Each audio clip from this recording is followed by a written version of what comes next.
आपको सीधा मुंबई लिए चलता हूं, जहां पर एक शाम नीरज के नाम ये शानदार प्रोग्राम चल रहा है, कारवा गीतों का नीरज। और इस वक्त मंच पर तमाम गणमान्य लोग मौजूद हैं।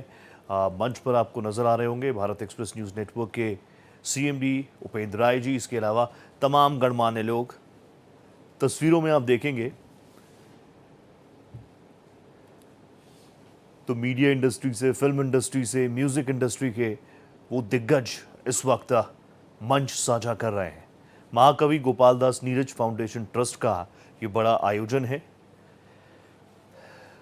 भारत एक्सप्रेस उसका मीडिया पार्टनर, भारत एक्सप्रेस उसका आयोजक है। उठाकर और स्मृति चिन्ह भेंट करके इस अवसर को, आपकी उपस्थिति के लिए आपका धन्यवाद, अभिनंदन है। पवन जी, आपने अपना व्यस्त जो समय है उससे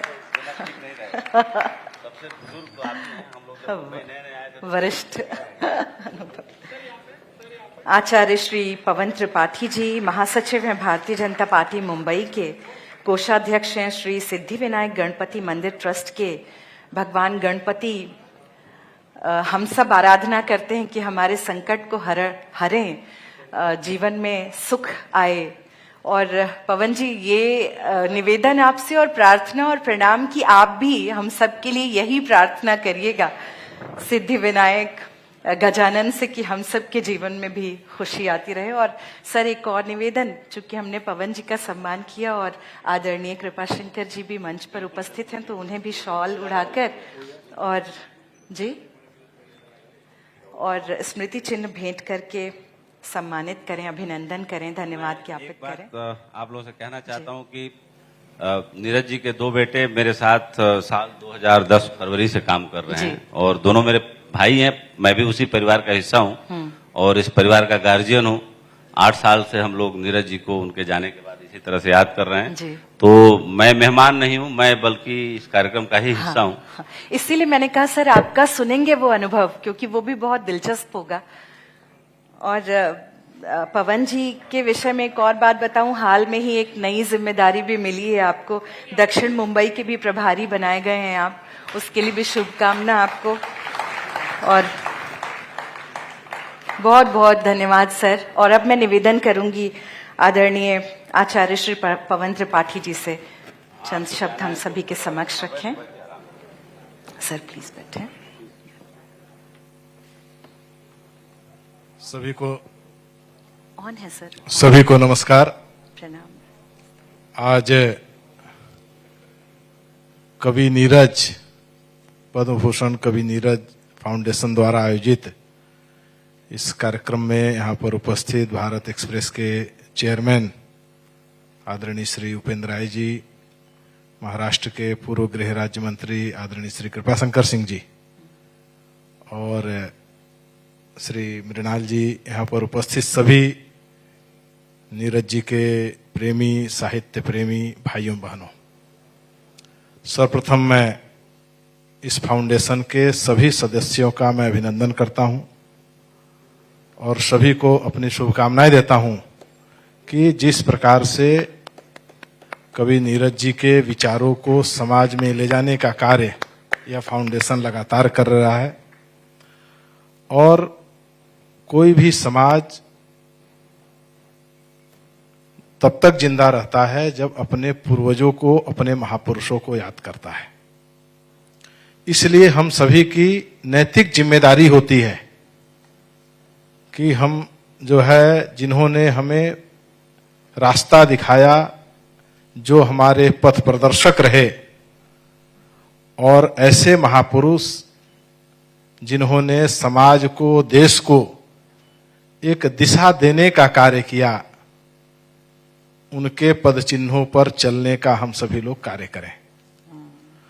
और एक समय के बाद में पीढ़ियां बदलती हैं, तो जब पीढ़ियां बदलती हैं तो लोग उनको भूलते भी हैं। सबकी जो है मेमोरी छोटी छोटी ही होती है, लेकिन हम लोगों की एक जिम्मेदारी होती है कि उनकी यादों को और उनके बताए हुए मार्ग को वर्तमान पीढ़ी और आगे आने वाली पीढ़ी तक पहुंचाने का कार्य करें। और उसके लिए यह फाउंडेशन लगातार कार्य कर रहा है। आदरणीय श्री बड़े भाई श्री उपेंद्र राय जी जो इसके संरक्षक हैं, पहले भी मैं इस कार्यक्रम में दिल्ली में भी भाग ले चुका हूं और दिल्ली में भी इससे ज्यादा भव्य कार्यक्रम होता रहा है। और मैं इस फाउंडेशन के सभी सदस्यों से बहुत ही विनम्रता पूर्वक अनुरोध करता हूं कि अगली बार जब यह मुंबई में कार्यक्रम हो तो यह जिम्मेदारी मुझे दीजिए। क्या बात, हम लोग बहुत ही क्या बात, भव्य कार्यक्रम करेंगे, क्योंकि हमारे यहाँ कहा गया है कि साहित्य संगीत कला विहीन साक्षात पशु पुच्छ विषाणहीना, ये जी, कि जिसमें साहित्य नहीं हो, संगीत नहीं हो, कला नहीं हो, वह जो है मनुष्य जो है बिना पूछ के जो है पशु है।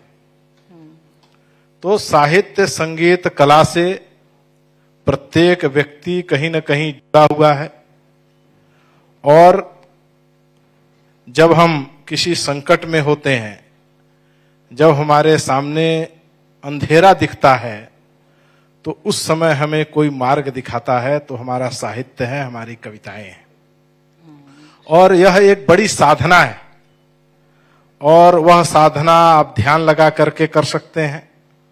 वह साधना ऐसे महापुरुष पद्मभूषण जो है नीरज जी की कविताओं को पढ़ करके कर सकते हैं। तो यह जो साधना है यह निरंतर जो है चलती रहनी चाहिए।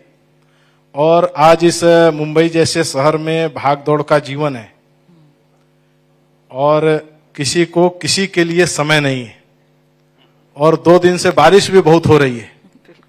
70% जो है तालाब भर गए हैं। किसी को चिंता करने की आवश्यकता नहीं है कि मुंबई में जो है पानी पीने को नहीं मिलेगा। तो इस समय पर भी इतने लोग यहाँ पर एकत्रित हैं और सभी लोग बहुत ही सम्मानित लोग यहाँ पर सभागृह में बैठे हुए हैं। इसलिए मैं सर्वप्रथम आप सभी लोगों का मैं अभिनंदन करता हूँ। हम पूरे ग्रंथ नहीं याद कर सकते हैं, हम उनके सभी पुस्तकें नहीं याद कर सकते हैं, लेकिन जो हमारे महापुरुष हैं, जो हमारे वेद के वचन हैं, ऐसे एक ही लाइन है कि सत्यमेव जयते, वह एक ही बहुत है। विद्या के लिए है सा विद्या या विमुक्तये, और विद्या ददाति विनयम विनया दयाति पात्रतात पात्रत्वात् धनमाप्नोति धनात् धर्मः ततः सुखम। तो एक जो छोटी छोटी लाइनें हैं वह निश्चित रूप से हमारे जीवन में प्रेरणा देने का कार्य करती हैं और जो है उन वाक्यों पर हम सभी लोग चलने का कार्य करें। और मैं फिर से फाउंडेशन के सभी सदस्यों का मैं अभिनंदन करता हूं और पद्म भूषण नीरज जी को जो है अपनी विनम्र श्रद्धांजलि अर्पित करता हूं, उनको नमन करता हूं। और आप सभी लोगों ने मुझे बुलाया, खैर मुझे बुलाया क्या, समझिए मेरा ही कार्यक्रम है और अगली बार से इस कार्यक्रम को पूरी तरीके से हम लोग करेंगे, बहुत भव्य करेंगे, क्योंकि इनके विचार मुंबई करो तक, और मुंबई तक पहुंचना मतलब पूरे विश्व तक उनके विचार पहुंचेंगे, मुझे यह पूर्ण विश्वास है। मैं फिर से आप सभी लोगों का बहुत बहुत आभार व्यक्त करता हूं। धन्यवाद। बहुत बहुत धन्यवाद आपका, बहुत बहुत धन्यवाद आदरणीय पवन जी। और आपने जो ये बात कही है कि हम इस कार्यक्रम को भव्य बनाएंगे, मैं अभी से ये समझ पा रही हूँ, सोच पा रही हूँ कि आपके जुड़ जाने मात्र से भव्यता के साथ साथ कार्यक्रम में दिव्यता भी आ जाएगी।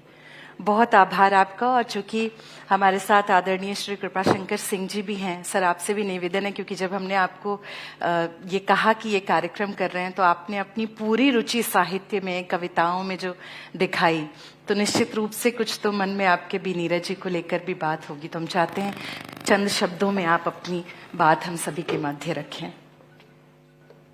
Thank you. बैठ जाएं सर, बैठ के कहते हैं। यहाँ नीरज जी को याद करने के लिए बहुत बड़े साहित्यिक और विद्वान बैठे हुए हैं। हम लोग जरूर राजनीतिक क्षेत्र में हैं, सामाजिक क्षेत्र में हैं। कात्यायनी ने कहा कि आप बैठ के बोलिए, मुझे लगा कि यहाँ इतने विद्वान हैं बैठे। मैं विद्वान तो नहीं हूं लेकिन मूर्ख भी नहीं हूं। जी, थोड़ा सा मुझे लगा कि मैं सब ज्यादा मैं बधाई देना चाहता हूँ, साधुवाद देना चाहता हूँ हमारे उपेंद्र राय जी को, जी कि जिन्होंने पारिवारिक संबंध को निभाना, परिवार में रह करके कैसे लोगों तक जाना। आज जुड़वा दो भाई हों, यहाँ उपस्थित हैं आदरणीय आचार्य पवन त्रिपाठी जी बैठे हैं और ऐसे ऐसे साहित्यिक बैठे हैं। लगता था सुनते रहो सुनते रहो। उन गीतों को जब सुनते हैं तो हमको तो ऐसा लगता है कि जब ये गीत सुनते हैं तो हमारा मन थिरकता है, और पाश्चात्य देशों का जो संगीत बजता है तो हाथ पैर थिरकते, मन नहीं थिरकता है। अब गाना आजकल गीत कैसे लिखा जा रहा है, खड़ी हो जा खड़ी हो गई, बैठ जा बैठ गई, 3 बजे बोला था बज गए 4, मम्मी ने चाय बुलाया है, आती क्या खंडाला। अब समझ में नहीं आता कि गद्य है कि पद्य है और कैसे किया जाए। मैं श्रद्धांजलि देना चाहता हूं कि बिना कसूर हम तेरे गुनहगार हो गए, क्या बिना कसूर हम तेरे गुनहगार हो गए, जिसे देखने देखने के लिए तरसते थे उसके पहरेदार हो गए। ये मैं श्रद्धांजलि अर्पित करता हूं और एक ही चीज की अपनी बात खत्म करूंगा कि मैं हर रोज नजर आऊं ये जरूरी तो नहीं, क्या बात है। मैं हर रोज नजर आऊं ये तो जरूरी तो नहीं, पर मैं नजरअंदाज हो जाऊं ये मुमकिन भी नहीं। मुमकिन भी नहीं। हम नीरज जी को याद करते हैं और मैं कभी उनको कई जगहों पे कभी उनको स्वर्गीय नहीं कहा, न मैं कहूंगा। तब थे आज हैं और आने वाला जब तक सूरज चांद रहेगा तब तक नीरज जी यहीं पे हैं। उनकी एक एक पंक्तियां एक एक शब्द को मैं प्रणाम करता हूं। और यहाँ बहुत ज्यादा जिसलिए आप एकत्रित हुए हैं, इतने सुरीले गीत, इतने उनके लिखे गए गीतों को जो आज प्रस्तुत किया जा रहा है, मैं प्रस्तुतकर्ताओं को भी साधुवाद देता हूं, बधाई देता हूं, मेरी वाणी को विराम देता हूं। और मेरे जिंदगी में उनकी रचना, उनका जो आदर है वो मैं मेरे घर में जब कभी कात्यायनी जी आएंगे और मैं बुलाऊंगा उपेंद्र भाई को, तो मैंने कितनी उनके गीत की किताबें मेरे पास हैं वो व्यक्त नहीं कर सकता। मैं हर दिन पढ़ता हूं ये क्या 2 लाइन, ये उनके सम्मान में नहीं, एक इस देश को दिशा देने का जब उन्होंने प्रण लिया था। फिर से मैं प्रणाम करता हूं, अपनी वाणी को विराम देता हूं। धन्यवाद। जय हिंद, जय महाराज, जय भारत। प्लीज और सर आप साथ में हैं, आपने ये जो यात्रा है नीरज जी की उसको आपने देखा है और बहुत समय बिताया है, क्योंकि हम जब ये कह रहे हैं हमारे आज के अतिथियों से कि नीरज जी को जीना है, आपने जिया है, तो हम चाहते हैं कि आप भी मंच पर उपस्थित हैं। हम सभी का सौभाग्य है कि हम उस बात को सुन सकें आपसे भी जो हम कहीं मिस कर रहे हैं। क्या होता है कि जब कोई आपके जीवन में उतरता है और उतर के इस दुनिया को छोड़ के चला जाता है तो घड़ी की सुई रुक जाती है। जो मेरी स्मृतियां और जो मेरी मेमोरी है और जो मेरा साथ उनके साथ बीता, ये घटना है इंदौर में एक कवि सम्मेलन था और 11 फरवरी 2010 की बात है ये। उस दिन भरोसा पत्रकार सम्मान मुझे और जावेद अख्तर साहब को एक ही ट्रॉफी शेयर की गई थी, यानी एक पुरस्कार एक ही था, ट्रॉफी हमने शेयर की थी। अच्छा। तो हम दोनों को एक ही साथ पुरस्कार मिला था। उसमें नीरज जी के हाथों ही हमें पुरस्कार मिला था।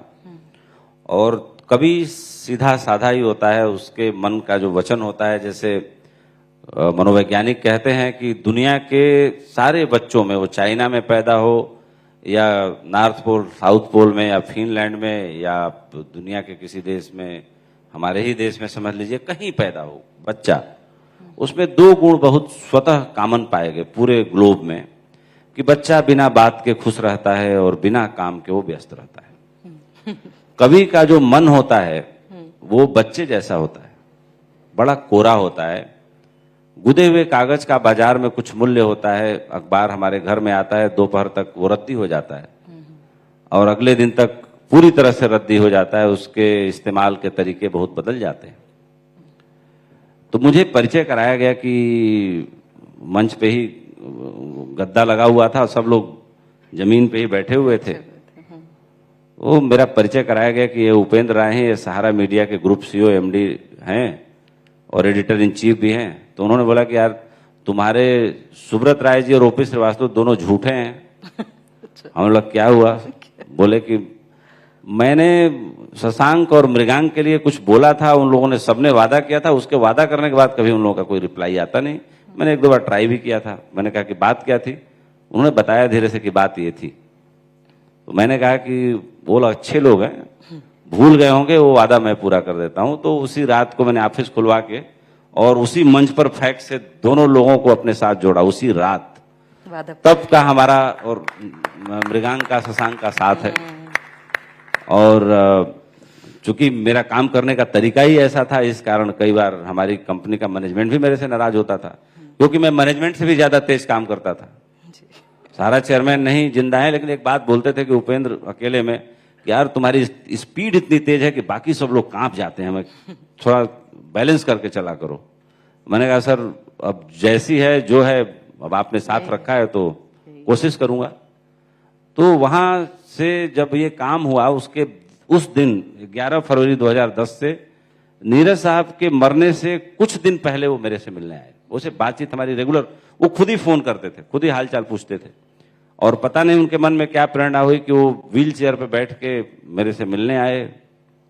जाहिर सी बात है कि मृगांक शशांक हमारे साथ ही काम करते थे, लेकिन उन्होंने मुझे फोन किया कि मैं सिर्फ तुमसे मिलने आ रहा हूं।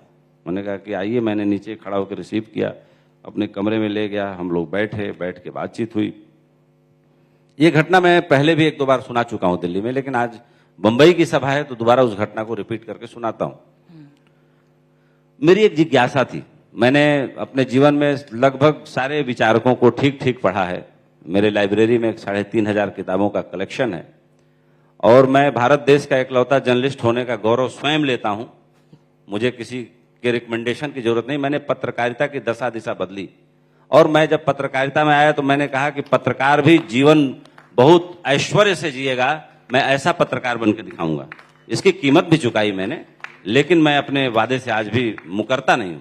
मैं मानता हूं कि पत्रकार कोई गांधी आश्रम का झोला छाप के घूमने वाला निरीह और गरीब आदमी नहीं होना चाहिए। वो अपने इरादे पे रहे तो बहुत मजबूत आदमी होना चाहिए। और मैं मानता हूं कि मैं मजबूत हूं और मैं लोहा लेने के लिए तैयार रहता हूं जहां जरूरत होती है। और मैं अभी हारा नहीं हूं, थका नहीं हूं और अभी लड़ूंगा, बहुत लड़ना अभी मुझे बाकी है। तो मैंने जो है उनसे बातचीत हुई तो मैंने कहा कि मैंने अपनी जिंदगी में सबसे कद्दावर आदमी, जिसको पढ़ते वक्त मेरे रोंगटे फड़फड़ा जाते हैं, खड़े हो जाते हैं, उस आदमी ने अपने प्रवचन में आपका दर्जनों बार जिक्र किया है, मुझे जरा वो बातें बताइए। बोले कौन? हमने बोला आचार्य रजनीश, जिनको ओशो के नाम से लोग जानते हैं। आपकी सुना बड़ी मैत्री थी। तो बड़ा मुस्कुराए, बोले मेरा बहुत गहरा दोस्त था वो, और जिंदगी में कहूं तो सबसे गहरा प्रेम भी मुझे उसी से था। तो मैं और बहुत ज्यादा उत्सुक हुआ। मैंने बोला कुछ बताइए, कुछ घटना बताइए उनके बारे में। बोले वैसे तो घटनाएं देखो बहुत हैं, बात करें तो बहुत समय बीत जाएगा, क्योंकि मैं बहुत मिलता था और वो भी जब आते थे तो मेरे से मिलते थे। वो मेरठ भी, दिल्ली भी और भी कई जगहों पर हमारी मुलाकातें हैं। मैं पुणे भी रहा हूं उनके साथ। चलो तुमको एक कमाल की बात बताता हूं, मेरे मन में भी जिज्ञासा थी जो मैंने उससे चेक की। मैंने बोला क्या चेक किया आपने?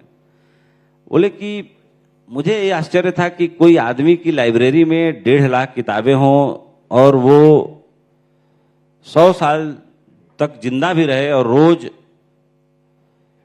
1-2 किताब पढ़े तो उसको 400 साल जिंदा रहना पड़ेगा 1.5 लाख किताबों को पढ़ने के लिए। इतना जल्दी वो 1.5 लाख किताबों को पढ़ के उन किताबों की समरी उन्हीं किताबों के आखिरी पृष्ठ पे वो लिख देता था। तो मैंने कहा कि इतना तेज पढ़ने की किसी आदमी की स्पीड कैसे हो सकती है? तो मेरे मन में जिज्ञासा थी, पढ़ाकू मैं भी था, मेरा भी संसार साहित्य ही था। तो मैंने उनसे पूछा कि ये बताओ इतना तेज कैसे पढ़ते हो, मेरा मन कर रहा है तुम्हारा टेस्ट करने का। तो उन्होंने कहा कि लाइब्रेरी में जितनी किताबें रखी हैं उसमें से कोई किताब उठा लीजिए। तो बोले कि मेरे मन में थोड़ा सा शैतानी आई और मैंने कोई सबसे मोटी किताब उठाई उपनिषद की, और मैंने उनको बोला कि इसमें से मैं कहां से पूछूं? तो उन्होंने बोला कि मुझे किताब दीजिए। उन्होंने मेरे हाथ से किताब पकड़ी, किताब का पहला पन्ना, शुरुआत के 2-4 पन्ने पलटे, बीच के 2-4 पन्ने पलटे, आखिर के 2-4 पन्ने पलटे, और उसके बाद किताब मेरे हाथ में पकड़ा दी। और आचार्य रजनीश ने बोला कि आप इनमें से जो पूछना चाहते हैं पूछिए। तो बोले कि मैं ये पूछना चाहता हूँ, क्या पूरी किताब तुमको कंठस्थ है, मैं कहीं अगर पढ़ूं तो उसकी अगली 5, 10, 20 लाइन पढ़ सकते हो? बोले ऐसा हम 3 घंटे करते रहे। मैं 3-4 लाइनें बोलूं और आगे की वो लाइनें धारा प्रवाह आचार्य रजनीश बोलते जाएं, फिर मैं रोकूं कि भाई यहां तो आप पास हुए, फिर मैं कोई और पन्ना पलटूं, फिर मैं पढ़ूं आगे की धारा प्रवाह लाइनें आचार्य रजनीश। तो बोले कि मुझे पहले दिन ये लगा कि इस आदमी को कोई विशेष ज्ञान है या कोई विशेष सिद्धि है, क्योंकि मेरे साथ तो ऐसा नहीं है। किताबें तो मैं भी बहुत पढ़ता हूं, बहुत प्रसिद्ध कवि तब तक बन चुका था। उस दिन मुझे पहली बार लगा कि 20वीं सदी का सबसे प्रखर विचारक अगर दुनिया आचार्य रजनीश को मानने लगी है और पूरी दुनिया में इस आदमी की ख्याति फैलने लगी है, तो हमसे ये ज्यादा विलक्षण और विशेष है ये व्यक्ति। ये नीरज जी की एक बड़ी गहरी अनमोल स्मृति, जो मतलब मुझे लगता है कि न्यूज टीवी चैनल के दफ्तर में ही बैठे थे, काश कैमरे पे रिकॉर्ड करवा लिए होते। इसमें मैं थोड़ा आलसी हूं कि मैं टीवी चैनल पे आके एंकरिंग नहीं करता, जबकि मेरा खुद का टीवी चैनल है। वही सहारा न्यूज नेटवर्क का मैं 16 साल लगभग सर्वा ही रहा, सहारा चेयरमैन के बाद। लेकिन मैंने कभी अपना चेहरा बेचने की कोशिश नहीं की। उसके पीछे एक कारण है कि मेरे गुरु उदय शंकर जी को मैंने देखा कि वो कभी अपना चेहरा नहीं बेचते थे। तो गुरु की छाप शिष्य पे अवश्य होनी चाहिए। मैंने ये बात अपने मन में ठान ली कि चेहरा बेचने से कुछ नहीं होता है, चेहरा बनाओ। कितने लोग ऐसे तैयार कर सकते हो? आज जितने बड़े बड़े चैनलों पर एंकर्स हैं वो हो चुके। मेरा ये मानना है कि एक नए चेहरों को गढ़ दो, नए लोगों को मौका दो, एक नई पीढ़ी तैयार करो, उस दिशा में काम करो तो कोई काम है।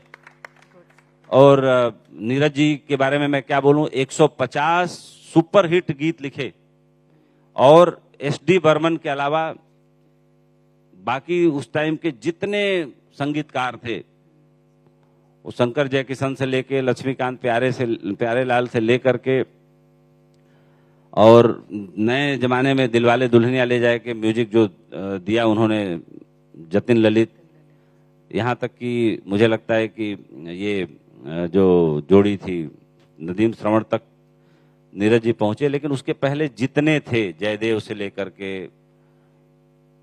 2-4 नाम बताओ भाई, दिलीप सेन, समीर सेन, ये जितने, इस जितने सारे थे, मतलब जिनका नाम लीजिए। और सबसे कमाल की बात है कि 150 गानों में से 150 गाने सुपरहिट हैं नीरज जी के।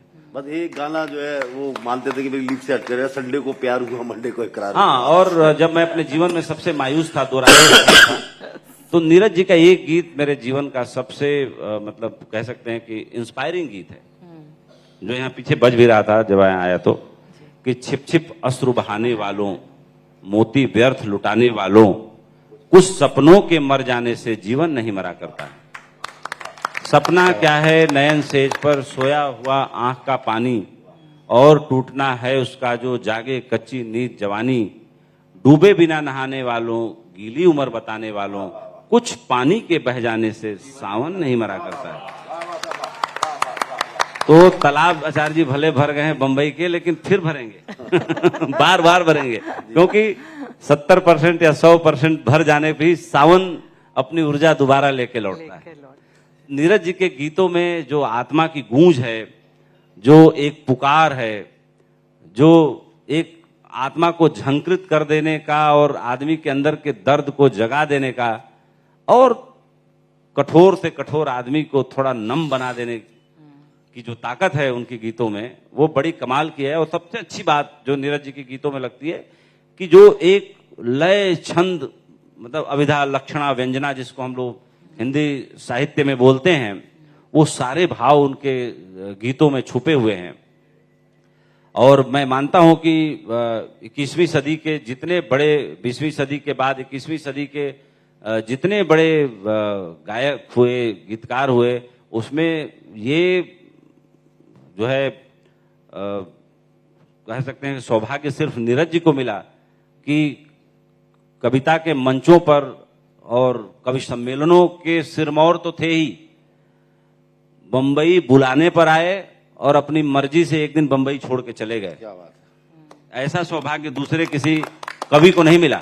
बाकी लोग यहाँ बम्बई को पकड़ते रहे, चिपकते रहे, क्योंकि 99 से 2009 में जब मैं अपने करियर के बहुत शुरुआती दौर में था तो मैं सहारा का चीफ ऑफ ब्यूरो होके आया था। तब मेरी आयु बहुत छोटी थी और भगवान की कृपा से उसी कंपनी का बहुत लंबे समय तक संचालन करने का मुझे मौका मिला। ये मैं माँ बाप के पुण्य और आज सहारा श्री नहीं उनको याद करता हूँ कि उनका प्रेम था मेरे प्रति। तो योग्य मेरे से बहुत लोग थे, लेकिन उन्होंने योग्यता को नहीं चुना, उन्होंने भाव और समर्पण को चुना। तो जो भाव और समर्पण होते हैं, मुझे लगता है कि महाराष्ट्र के एक बहुत बड़े नेता हैं, मैं नाम नहीं लूंगा, एक बार उनसे मेरी मुलाकात हुई 2-3 साल पहले। तो मैंने उनसे पूछा कि सर आप राजनीतिक व्यक्ति हैं, लेकिन आप सबसे महत्वपूर्ण गुण किसे मानते हैं? उनके मुंह से ऐसे निकला, उन्होंने बोला लॉयल्टी। क्या बात। बोला अगर व्यक्ति में लॉयल्टी है तो समझिए सब कुछ है, क्या बात है। अगर लॉयल्टी नहीं तो समझिए उसके अंदर कुछ भी नहीं। सही बात। तो जो प्रतिबद्धता थी, जैसे मैं लखनऊ में जब पढ़ रहा था, ये मुलायम सिंह जी का जन्मदिन शायद 22 दिसंबर को होता है, मुझे याद है 95 22 दिसंबर की बात है। मैं नीरज जी को सुनने के लिए विक्रमादित्य मार्ग पे गया। ठंड बड़ी जोर की, थोड़ा कपड़े मैंने ठीक से नहीं पहने, मुझे बहुत ठंड लगी। अगले दिन मैं बीमार हो गया, लेकिन मैं पूरी रात बैठ के सुबह 4 बजे तक सुनता रहा। और नीरज जी को बाद में पढ़ाया जाता था कि भीड़ भागे नहीं। अब उस चक्कर में मुझे ठंड लग गई और मुलायम सिंह जी भी मंच पे बैठे थे, सारे कवि बैठे थे, साहित्य प्रेमी थे। तो अंत में नीरज जी को सुनते सुनते सुबह हो गई और मुझे याद है कि वो शाम मैं अपने जीवन में कभी नहीं भूल सकता कि किसी के प्रति मुझे इतनी दीवानगी थी कि मैंने बुखार खरीद लिया। मुझे ठंड लग रही थी, उस टाइम लग रहा था कि उठ के चले जाना चाहिए, लेकिन मैंने कहा कि नहीं, अब रुके हैं तो इनको सुन के ही जाएंगे। तो मैं उनको सुन के ही गया। ये भी लाइन साहित्यिक हो गई। तो बहुत सारी यादें हैं और बहुत सारी बातें हैं। मृगांक और हमको तो अब करीब करीब मुझे लगता है 16 साल से हम साथ ही हैं और हर सुख दुख में साथ हैं। और क्या होता है कि अपने लोगों के बारे में बहुत बोलने का मन नहीं करता, लेकिन नीरज जी के बारे में एक शेर मैंने 19 तारीख को मैं लंदन में था, फ्लाइट ले रहा था, एयरपोर्ट पे लिखा कि तेरी मोहब्बत में हम सादा रहेंगे, तू आए ना आए हम आधा ही रहेंगे। क्या बात है, बहुत क्या बात है। तो जो होता है दिल का मिलन कोई जरूरी नहीं है कि जिंदा हो तो ही मुकम्मल है। कई बार लोग नहीं रहते हैं तो लोग यादों में जिंदगी गुजार देते हैं। अब नीरज जी हमारे बीच नहीं है, आज उनकी 8वीं पुण्यतिथि है। मैं अपने बहुत ही दिल की गहराइयों से विनम्र श्रद्धांजलि अर्पित करता हूं।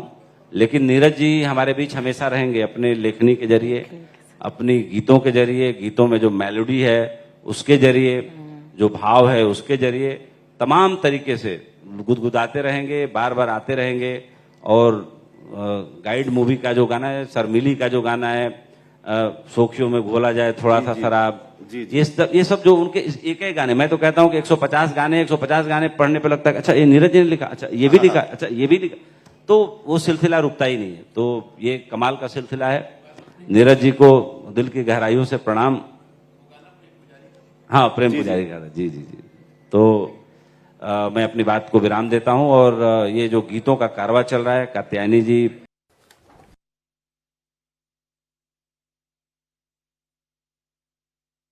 तस्वीरें आप देख रहे हैं, महाकवि गोपाल दास नीरज, उनको किस तरीके से याद किया जा रहा है। रंग शारदा ऑडिटोरियम में ये भव्य प्रोग्राम किया गया। मंच पर तमाम गणमान्य लोग मौजूद हैं, आचार्य पवन त्रिपाठी से लेकर भारत एक्सप्रेस न्यूज़ नेटवर्क के CMD श्रीमान उपेंद्र राय जी। और आपको बता दूं कि इस बेहतरीन शाम का आगाज़ बहुत बेहतरीन तरीके से हुआ और अंजाम भी उसी अंदाज में होगा। अभी आपने सुना, तमाम गणमान्य लोग अपने अपने तरीकों से महाकवि नीरज को याद कर रहे हैं। भारत एक्सप्रेस भी आप जानते हैं इसका पार्टनर है, आयोजक है। मंच पर उस वक्त मौजूद तमाम साहित्य प्रेमी, नीरज जी के सुपुत्र, इसके अलावा उपेंद्र राय जी की तस्वीरें आप देख ही रहे हैं।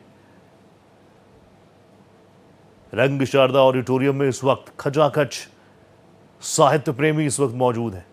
आप ये भी देख रहे हैं कि मुंबई महाराष्ट्र का मौसम किस तरीके का है, ज़बरदस्त बारिश है। बावजूद इसके इस शाम का लुत्फ उठाने के लिए साहित्य प्रेमी इस वक्त ऑडिटोरियम में मौजूद हैं। बातचीत का भी सिलसिला है। अपने अपने तरीकों से जितने भी गणमान्य लोग हैं वो महाकवि नीरज जी को याद कर रहे हैं और हर कोई ये कह रहा है कि नीरज जी थे, नीरज जी हैं और अपनी लेखनी के माध्यम से नीरज जी हमेशा रहेंगे।